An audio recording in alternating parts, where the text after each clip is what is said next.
Hello बच्चों, कैसे हो? बढ़िया।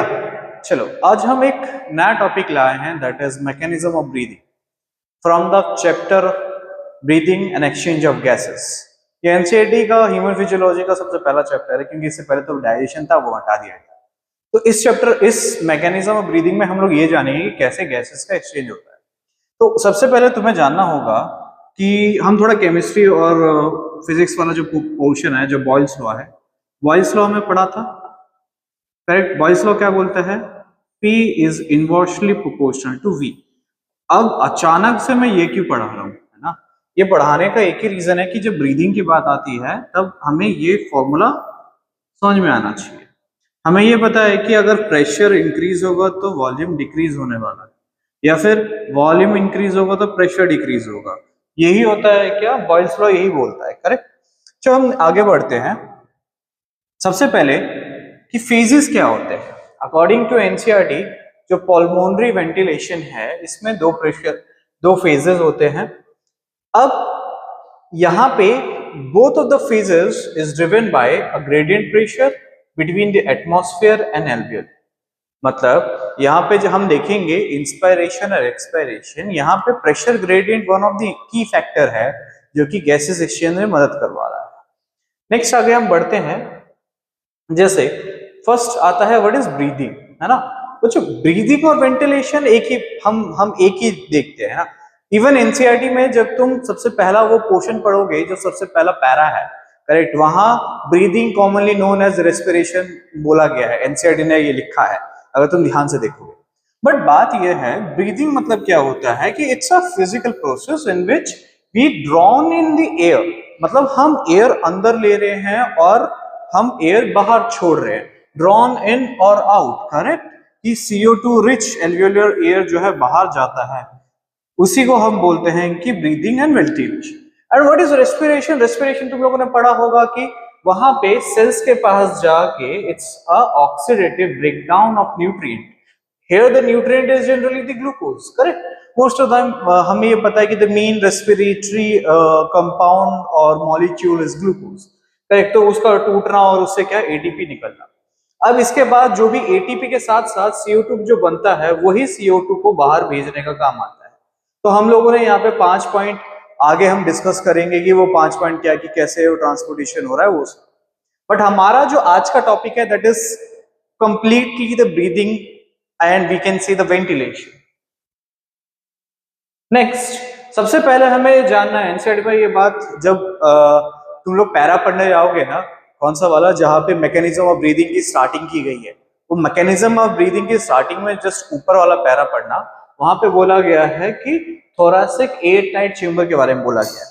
अच्छा, तो थोरासिक एयर टाइट चेंबर क्या होता है? It's a chamber ensuring any change occur in the volume will reflect into the lung volume।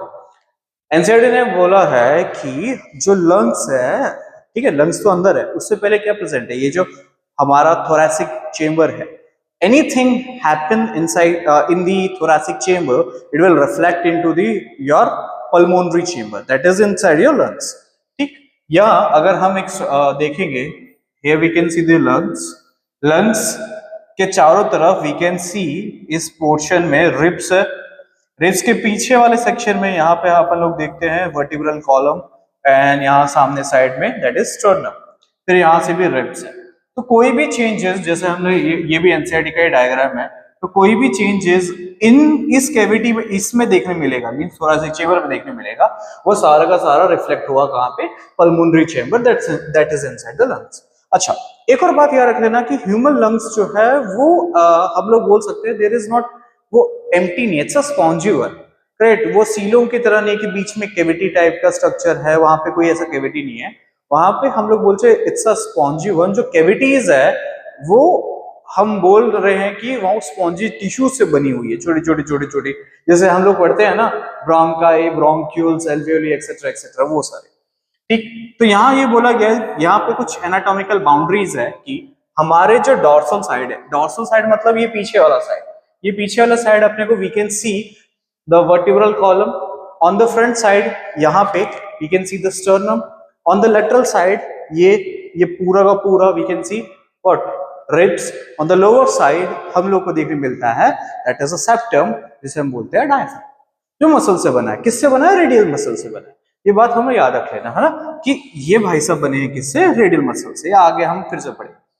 ये एसेंशियल कोरिलेशन क्या है? ये इसीलिए नेसेसरी है कि breathing, as we cannot directly alter the pulmonary volume, we can't directly alter the pulmonary volume, we need to change the thoracic volume first. If the thoracic volume is going to change, वही चीज reflect होगा कहां पे? Inside the pulmonary, और we can से हमारे lungs के अंदर या पल्मोन के अंदर या हमारे क्या बोल रहे, पल्मोनरी कैविटीज के अंदर। नेक्स्ट, यहाँ पे there are some muscles which are important for the respiration, these are the primary muscles. First there is diaphragm. Diaphragm होता कैसे है? रियल में जैसे हम आइडियल स्टेज पे खड़े हैं तो इट्स अ डोम शेप, जो यहाँ पे है, इट्स अ कैसा? डोम शेप मसल्स है, जो कि थोरासिक और एब्डोमेन को चेंज मतलब क्या करता है? थोरासिक और एब्डोमेन को सेपरेट कर रहा है, and this is responsible for the 75% of air movement during the rest. हमारे रेस्ट के टाइम पे 75% ऑफ द मूवमेंट को ये हेल्प करता है। ये बना होता है, यहाँ पे अपने को देखने मिलेंगे radial muscles. Radial muscles, correct. अगर हम ऊपर से देखते हैं तो डायफ्राम इट्स लाइक दिस, बीच में रहता है हाइटस, करेक्ट, और यहाँ पे सारे मसल्स रहते हैं, इट्स लाइक दिस। ये डायफ्राम ऐसा रहेगा। फिर आता है बच्चों external coastal muscles. Actually external इसी वजह से लिखा है, इंटरनल भी लिखना चाहिए था, एनसीईआरटी ने दोनों मेंशन किया है, intercostal muscles, external and internal, correct. दो टाइप के इंटरकोस्टल मसल्स होते हैं। कोस्टल वर्ड आता है, कोस्टल वर्ड यूज किया जाता है रिब्स के लिए। रिब्स के बीच में जो मसल्स होंगे उन्हें बोलेंगे इंटरकोस्टल मसल्स। मतलब suppose this is rib 1, rib 2, ऐसे दो रिब्स है ना। तो रिब्स के जो बाहर साइड, मतलब मेरे जो बाहर साइड है, मींस रिब के बाहर साइड जो भी मसल्स होंगे उसे हम बोलेंगे एक्सटर्नल इंटरकोस्टल मसल, मतलब बाहर साइड से जो प्रेजेंट है। जो अंदर साइड से प्रेजेंट है टुवर्ड्स द लंग्स, है ना, मेरे साइड जो है टुवर्ड्स द लंग्स, जो अंदर मसल्स होंगे उन्हें हम क्या बोलेंगे? Internal intercostal muscles, correct. यही जो है, इसी कॉन्ट्रैक्शन से रिब्स जो है, रिब्स और स्टर्नम का लिफ्ट अपने को जो भी देखने मिलेगा, है ना, कि sternum upward and outward move करता है और इसकी वजह से कैविटी एक्सपेंड करती है। फिर आते हैं abdominal muscles. Abdominal muscles general case में हम बोलेंगे फोर्स रेस्पिरेशन में एनसीईआरटी बोल रही है कि there are some muscles which are also helps in kind of, हम बोलेंगे फोर्स रेस्पिरेशन। एनसीईआरटी ने डायरेक्ट फोर्स रेस्पिरेशन नहीं बोला है, उसने ये बोला है we can increase the ability of inspiration और expiration with the help of some muscles which are the additional muscles, and those are the abdominal muscles जो यहाँ पे है, करेक्ट। ये सारे मसल्स में मदद करती है। नेक्स्ट हम आगे जाएंगे तो कॉन्सेप्ट स्टार्ट होता है, दैट इज इंस्पायरेशन। इंस्पायरेशन क्या है? Inspiration is a active process, ये बात याद रख लेना, इट्स एक्टिव प्रोसेस, है ना। एक्टिव मतलब क्या है? एनर्जी यूज हो रहा है। होता क्या है? एनर्जी जैसे यूज हुआ तो एनर्जी यूज होते ही मसल कॉन्ट्रैक्शन स्टार्ट हो जाएगा। ये थोड़ा कोरिलेट करेंगे हम लोग, वो मसल कॉन्ट्रैक्शन है ना, जो लोकोमोशन मूवमेंट वाला चैप्टर है, हमने वहां देखा ना, एटीपी टूटते ही एडीपी में फिर वो मसल्स कॉन्ट्रैक्ट होना स्टार्ट होता है, वो स्लाइडिंग थ्योरी वाला, तो वो कोरिलेट यहाँ से थोड़ा कर सकते हैं। इट्स अ एक्टिव प्रोसेस जहां पे मसल कॉन्ट्रैक्शन स्टार्ट होता है। सबसे पहला मसल जो होता है, we can say that is diaphragm. Diaphragm क्या है? डायफ्राम डोम शेप्ड है, तो डायफ्राम ऐसा है, वो पहले फ्लैट होगा लाइक दिस। कैसा है? ऐसा है तो फ्लैट होगा। जब वो फ्लैट होगा, it flattens and move downward which increasing the volume in anterior posterior axis. What is anterior posterior axis? Anterior posterior axis, correct. Anterior posterior axis में वो क्या करेगा? वो पहले फ्लैट होगा, वो थोड़ा वॉल्यूम बढ़ाएगा। किस चीज का वॉल्यूम बढ़ाएगा? ये बात कर रहे हैं हम थोरैसिक वॉल्यूम की, ठीक है। ये थोरैसिक वॉल्यूम की बात कर रहे हैं, थोरैसिक वॉल्यूम की बात कर रहे हैं, ठीक है। एक्सटर्नल इंटरनल कोस्टल मसल्स क्या करेंगे? ये बाहर प्रेजेंट है, तो ये कुछ ऐसे, जैसे बाहर साइड है तो जब ये कॉन्ट्रैक्ट होंगे तो ऐसे कॉन्ट्रैक्ट होंगे, करेक्ट। हम लोग ऐसे कॉन्ट्रैक्ट जब करवाएंगे तो ये इंक्रीज करेगा वॉल्यूम डॉर्सोवेंट्रल एक्सिस पे, जिसके कारण से जैसे ही एक्सटर्नल इंटरकोस्टल मसल्स कॉन्ट्रैक्ट होंगे तो रिब्स लिफ्ट होंगे और स्टर्नम भी लिफ्ट होगा। हमने ये पढ़ा था ना, अपवर्ड जाएगा, करेक्ट। अपवर्ड और आउटवर्ड मूव करना है क्या? Rib and we can say the sternum moves upward and outward, ठीक, ये बात याद रख लेना। अब इससे क्या हुआ कि जैसे ही थोड़ी देर पहले मैंने बॉयल्स लॉ से स्टार्ट किया था ना बच्चों, तो यहाँ क्या हुआ कि वॉल्यूम क्या होने लग गया, वॉल्यूम इंक्रीज होने लग गया, है ना। अब इससे क्या होगा, इससे प्रेशर डिक्रीज होगा। कहाँ का प्रेशर डिक्रीज होगा, हम लोग बोलेंगे सबसे पहले थोरैक्स का हम बोलेंगे, थोरैक्स का प्रेशर जो होगा वो रिड्यूस होगा, और वही चीज रिफ्लेक्ट होगा कहाँ पे, लंग्स के प्रेशर में, और वो लंग्स का प्रेशर भी क्या करेगा, काम कराएगा। एनसीईआरटी का एक पॉइंट है वो पहले नोट कर लेते हैं। क्या पॉइंट है, देखो, inspiration can occur if the pressure with in the lungs, or we can say intrapulmonary pressure, is less than the atmospheric pressure, and there is a negative pressure in the lungs with respect to the atmospheric. With respect to the atmospheric pressure, है ना, ये बात याद रखना कि मान लो बाहर zero है, अंदर भी जीरो है, दोनों इक्विलिब्रियम पे है। हमने क्या किया, हम लोगों ने इसके रिस्पेक्ट में इसका प्रेशर थोड़ा घटा दिया। कैसे घटाया, हम लोगों ने वॉल्यूम बढ़ाया तो हल्का सा प्रेशर घटेगा। तो ये रिस्पेक्ट की बात की जाती है, with respect to the outer most, या फिर हम बोलेंगे इन एटमॉस्फेयर। एटमॉस्फेयर के रिस्पेक्ट में हम लोग ने लंग्स का थोरासिक का प्रेशर घटाया। तो वो कितना घटाया होता है आगे हम बात करेंगे, दैट इज अराउंड 1 mmHg के अराउंड घटाया जाता है, ठीक है। तो इसके कारण की वजह से क्या हुआ, जैसे ही लंग्स के अंदर जैसे ही थोरैसिक कैविटी का वॉल्यूम बढ़ा, प्रेशर घटा, तो जितना भी एयर है, तो एयर क्या करेगा, higher to lower gradient move करेगा। तो हायर मतलब क्या, एटमॉस्फेयर का प्रेशर, लोअर मतलब क्या, लंग्स का प्रेशर। तो हायर टू लोअर मूव किया, करेक्ट।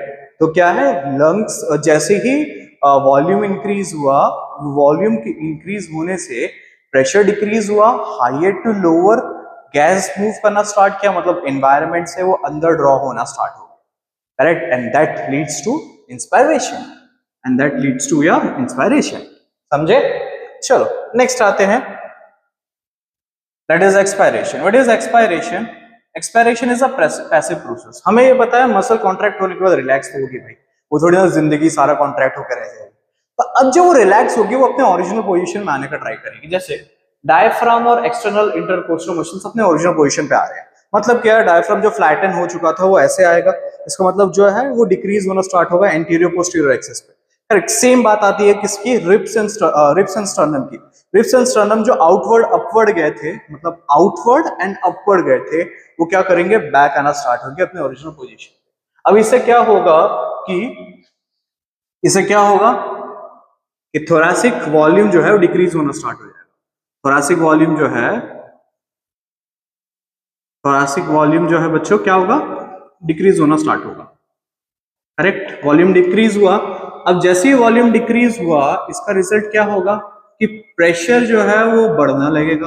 अब हमें ये पता है कि जब भी एयर मूव हो रहा है तो वो कैसे हो रहा है, पैसिवली मूव हो रहा है कि higher gradient to lower gradient. अंदर प्रेशर बढ़ रहा है, प्रेशर अंदर ज्यादा है, तो वो एयर बाहर जाने की कोशिश करेगा।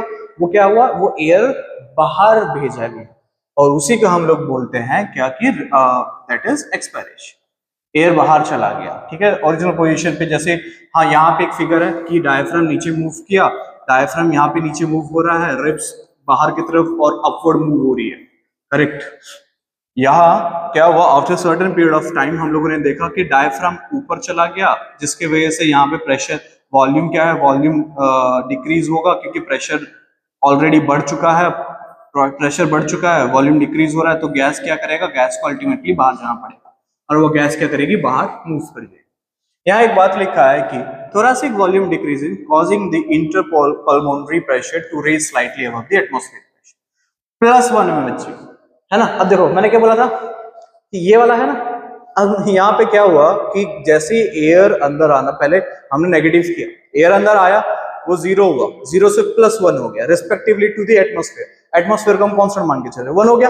अब क्या करना है, हमें ये पता है कि higher gradient to lower gradient move करेगा, तो एयर ऑब्वियसली बाहर जाने का ट्राई करेगा, मतलब air higher gradient to lower gradient जाने का ट्राई करेगा। तो वही चीज यहाँ पे हुआ, and air expelled out of the lungs, elastic recoil of lungs tissue assist this process, and this is your expiration. Same NCERT में एक पॉइंट इसी के बारे में लिखा है, similarly expiration takes place when the interpulmonary pressure is higher than your atmospheric pressure. Atmospheric pressure से higher pressure होगा, उस तभी हम क्या बोल देते हैं, उस चीज को हम बोल देते हैं कि वहां पे एक्सपायरेशन होना स्टार्ट हो गया। नेक्स्ट, यहाँ पे जैसे हम बोलते हैं वाइटल स्टेटस की अगर हम बात करते हैं, जो ब्रीथ है पर मिनट हेल्दी इंडिविजुअल की वो होती है 12 से लेके 16, है ना। 12 से लेकर 16 एक हेल्दी इंडिविजुअल आइडल स्टेट में तुम भाग रहे हो, तुम मेरे को टेक्स्ट कमेंट करोगे कि सर मैं तो भाग रहा था, मेरा जो मैंने जितने बार ब्रीथिंग लिया है वो इट इज अराउंड 20 to 30, तो आप गलत बोल रहे हो। नहीं, आइडल स्टेट में हेल्दी इंडिविजुअल का यही रहता है, आइडल स्टेट में सेटिंग स्टेट। ठीक है, यहाँ पे वही बोला जा रहा है intrapulmonary pressure during inspiration that is -1 mmHg। मैं बोला ही था कि जीरो कंसिडर करके कांस्टेंट कंसिडर करके हम ऊपर और नीचे का ट्राई कर सकते हैं। अच्छा, यहाँ पे ये बोला गया है कि all the breathing movement and volume of air can be measured with the help of spirometer. Spirometer के थ्रू हम उसे क्या करते हैं, माप करते हैं। नेक्स्ट जो है दैट इज कुछ हम लोगों ने यहाँ पे रखा है that is respiratory volume. Respiratory volume actually क्या है, जैसे कि यहाँ पे हम आइडियल स्टेट पे अगर बैठे हुए हैं तो उसे हम बोलते हैं टाइडल वॉल्यूम, है ना। नॉर्मल ब्रीदिंग ले रहे हैं that is around 500 ml। Normal 500 ml तुम सांस ले रहे हो, 500 ml तुम सांस छोड़ रहे हो, that is tidal volume. Inspiratory reserve volume मतलब क्या कि एडिशनल एयर नॉर्मल टीवी से ज्यादा तुम फोर्सफुली कितना और इंस्पायर कर पा रहे हो, that is around 2500 to 3000 ml के अराउंड, मतलब 2500 लेके 3000 तक तुम एक्स्ट्रा तुम forcefully with the help of, बोला गया ना एनसीईआरटी में कि हम लोग इनहैंस कर सकते हैं उस एबिलिटी को या इंक्रीज कर सकते हैं with the help of additional muscles, that is additional muscles को हेल्प से हम अचीव कर सकते हैं, that is IRV. Excretory reserve volume, excretory reserve volume क्या, नॉर्मल टीवी से ज्यादा हम कितना फोर्सफुली एक्सपायर कर सकते हैं। ठीक है, मतलब 500 के अबव, 500 प्लस उससे ज्यादा, करेक्ट। 500 के बाद दैट इज अराउंड 1000 से 1100 ml। What is residual volume, this is always remain in your lungs even after your force expiration. Expiration के बाद भी आर भी तुम्हारे लंग्स में रह जाता है। अच्छा, नेक्स्ट हम लोग क्या करेंगे, इसी के ऊपर एक और वीडियो बनाएंगे जहां पे हम लोग वॉल्यूम एंड कैपेसिटीज के बारे में जानेंगे, तो स्टे ट्यून। अगर कोई डाउट है तो just put the comment down below in the comment section and हम नेक्स्ट टाइम उसे टैकल करने का ट्राई करेंगे। ठीक है, चलो आज के लिए हम इतना ही रखते हैं, नेक्स्ट मिलते हैं एक नई वीडियो के साथ। Thank you.